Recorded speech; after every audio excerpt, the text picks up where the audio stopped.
You ever walk into a day feeling like something's sitting on your chest, but you can't name it? No tragedy, no clear loss, just a quiet heaviness that follows you everywhere. You're functioning, you're smiling, you're doing what needs to be done, but inside something feels off. And you ask yourself, why does my heart feel like this when I can't even explain it? My dear brothers and sisters, understand this. The heart does not speak randomly. The heart is honest. It reacts before the mind understands. When your heart feels heavy, it's not because you are weak, it's because you are aware. A heart that feels nothing is far more dangerous than a heart that feels weight. Allah designed the heart to recognize distance, to sense when something essential is missing. And here is the truth we don't like to hear. Sometimes that heaviness is not pain, it's a calling. A calling back to alignment, back to purpose, back to the one who created your heart before the world ever touched it. When the heart feels heavy without a reason, it is often because it remembers what the soul was made for, even when you've forgotten. When the heart feels heavy, it is often because it has drifted away from the source it was created to depend on. The heart was not designed to be self-sufficient. It was never meant to survive on distractions, achievements, relationships, or validation. It was created to draw life from Allah. When that connection weakens, the heart does not suddenly break. It slowly grows tired, confused, and burdened in ways the mind struggles to explain. Many people assume that emotional heaviness comes from external problems, but often it comes from an internal distance. You may still be praying, still saying the words, still showing up, yet the heart feels uninvolved. Acts of worship become tasks rather than encounters. Dua becomes a routine rather than a conversation.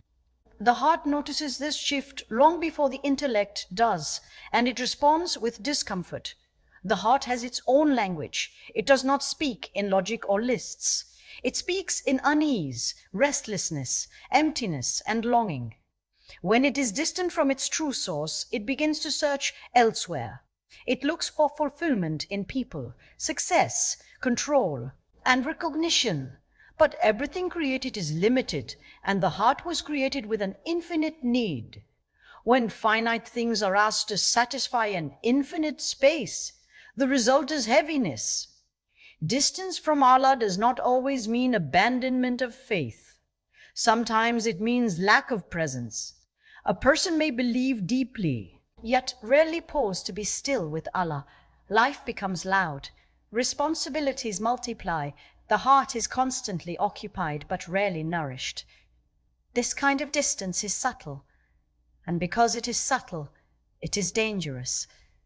The heart adapts to neglect, but it never thrives in it. One of the reasons this distance develops is constant reliance on the mind while ignoring the heart. We analyze, plan, calculate, and push forward, believing that productivity equals well-being. But the heart does not measure success the way the world does. The heart measures alignment. When your actions move forward, but your soul is left behind, the heart feels strained. The heart also grows heavy when remembrance is absent. Dhikr is not meant to be an accessory to life. It is meant to be its rhythm. When Allah is remembered only in moments of crisis, the heart feels like a stranger returning to a place it once belonged. Regular remembrance softens the heart, grounds it, and reminds it where it draws strength from. Without it, the heart becomes dry, even if life appears full. Another layer of distance comes from unresolved guilt.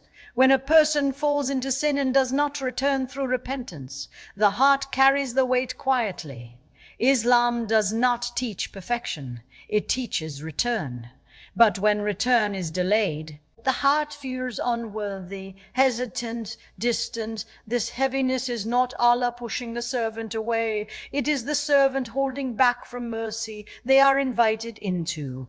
The heart may also feel heavy because it is tired of carrying expectations that were never divinely assigned. When a person lives to please others, to meet standards shaped by society, culture, or family, the heart loses its orientation. It forgets who it is ultimately accountable to.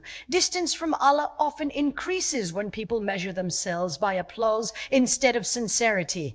Silence plays a powerful role in this heaviness. The heart needs silence to recalibrate. Without silence, the heart cannot hear its own needs or its Lord's guidance. Constant noise numbs spiritual sensitivity. Over time, the heart stops recognizing closeness because it has forgotten how closeness feels. What remains is a dull weight, a sense of disconnection that has no clear explanation. The heart was created to feel safe with Allah. When trust weakens, fear increases. Fear of the future, fear of loss, fear of not being enough. This fear settles in the chest and manifests as heaviness. Tawakkul is not passive acceptance, it is active trust. When trust fades, the heart tries to control what it was never meant to control, and control exhausts the heart. Sometimes the distance from the source develops because pain was experienced without being processed with Allah. When grief, disappointment, or betrayal is carried alone, the heart closes slightly to protect itself. Over time, that closure becomes a barrier. The heart remains guarded, even in worship, hesitant to be vulnerable. But Allah is not asking for polished strength. He invites honest weakness.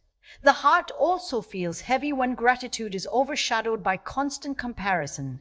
Comparison shifts the heart's focus from what Allah has given to what others appear to have. This creates dissatisfaction, even in abundance. The heart begins to question divine wisdom instead of resting in it. Distance grows when the heart stops seeing Allah's care in its own life. Another reason the heart drifts is exhaustion. Spiritual exhaustion does not come from worship. It comes from imbalance. When the heart gives endlessly to the world and little to its creator, it becomes depleted. The heart needs replenishment through intentional connection, not rushed rituals. Without this, worship feels heavy instead of relieving heaviness. The heart also senses when intentions become mixed, when actions are driven by recognition rather than sincerity. The heart loses clarity. It becomes divided between pleasing Allah and pleasing people.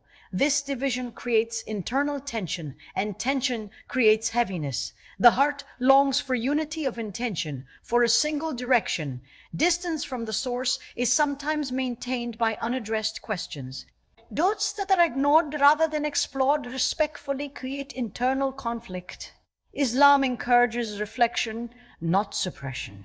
When questions remain buried, the heart carries confusion without clarity. Clarity lightens the heart. Confusion weighs it down. The heart was never meant to be alone in its struggles. When a person withdraws from sincere companionship, from reminders, from environments that nurture faith, the heart weakens. Isolation deepens distance. The heart thrives in spaces where Allah is remembered collectively and sincerely. Heaviness can also come from delaying return because of shame. Shame convinces the heart that it must fix itself before approaching Allah. But Allah asks the heart to come as it is. Distance grows when a person believes mercy must be earned rather than received. The heart feels heavy because it remembers its origin. It remembers closeness even when the mind is distracted. That memory creates longing. When unmet, becomes weight. This is not a sign of failure. It is a sign that the heart is still alive. When the heart begins to return, the heaviness does not vanish instantly. It softens, it loosens, it becomes manageable. The heart starts to feel accompanied instead of alone. Even pain feels different when carried with Allah. The heart does not need dramatic change to reconnect with its source. It needs sincerity, stillness, and consistent return. A few moments of honest dua can restore what hours of distraction depleted. A single tear shed in private can lighten years of accumulated weight. The heart feels heavy when it is distant from its true source because it was never created to function without that connection. Everything else can be present, yet without Allah, the heart remains unsatisfied. And when the heart begins to draw again from its source, it remembers what it feels like to be held, guided, and understood without needing to explain itself.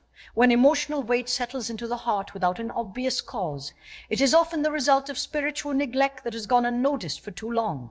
Neglect does not always look like abandoning faith or walking away from belief. More often it looks like gradual inattention, delayed awareness, and unintentional distance. The soul is patient, but it is not silent. When its needs are ignored, it communicates through heaviness. Spiritual neglect begins when the inner life is postponed in favor of the outer life. Responsibilities grow, schedules fill, and survival mode takes over. The soul is told to wait. Worship becomes something squeezed into leftover moments instead of something that anchors the day. The heart feels this shift immediately, but the mind justifies it as temporary. Over time, temporary becomes habitual, and neglect becomes normalized. The soul requires nourishment just as the body does. But unlike the body, the soul cannot demand attention loudly. It signals through fatigue, disinterest, restlessness, and emotional dullness.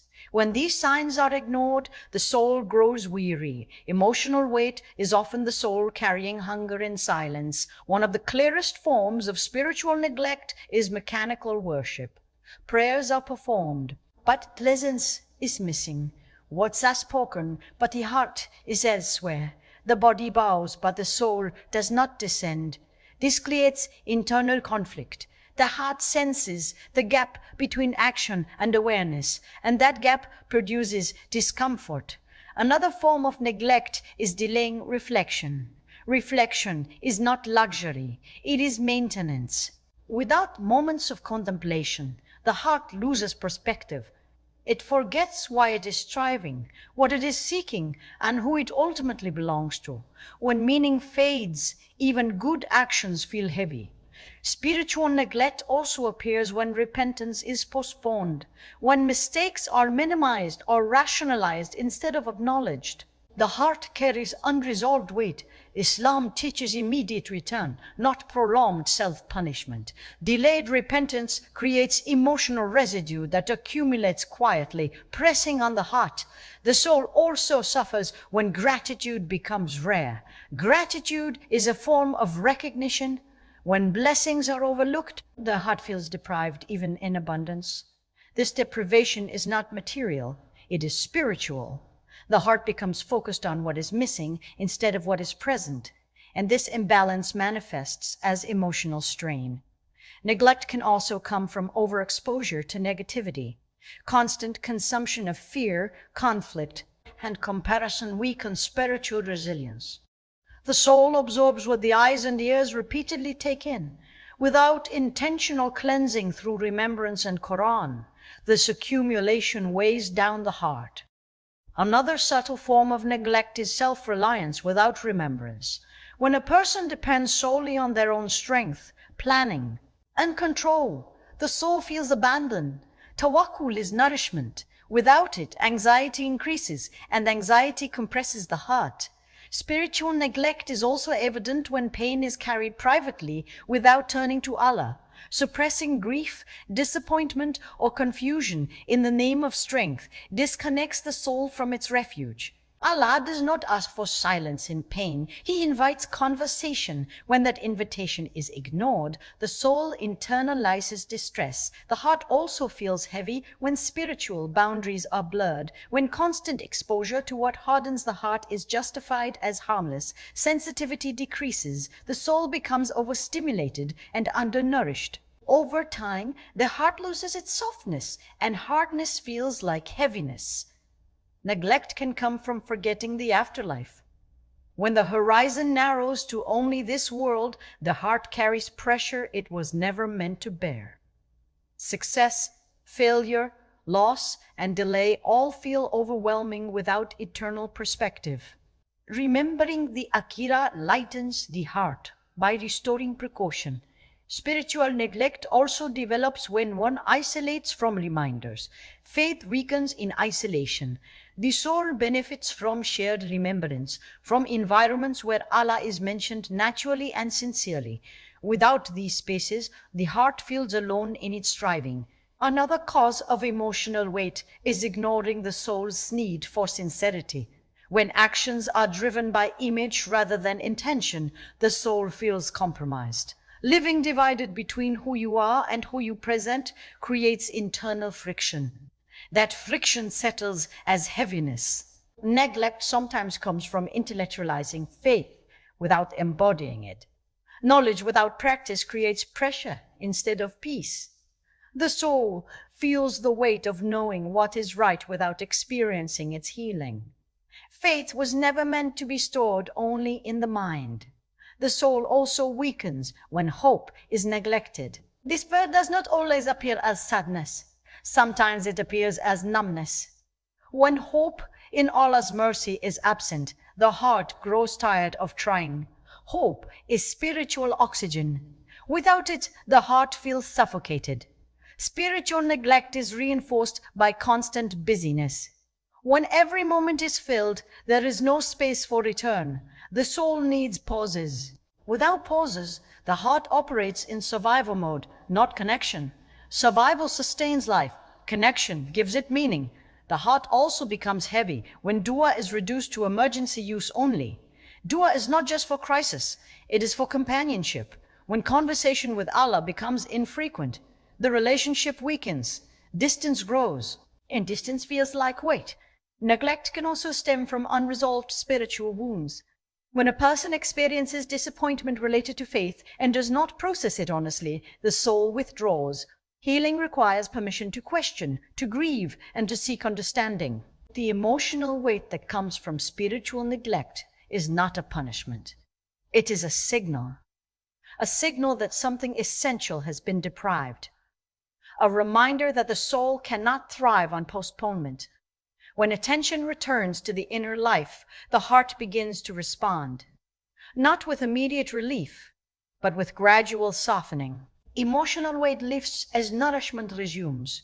The soul regains strength through remembrance, presence, and sincere return. The heaviness was never meant to crush. It was meant to redirect. It draws attention inward, asking for care, awareness, and reconnection. When the soul is acknowledged again, the heart remembers how it feels to be aligned, sustained and supported by what it was always meant to depend on.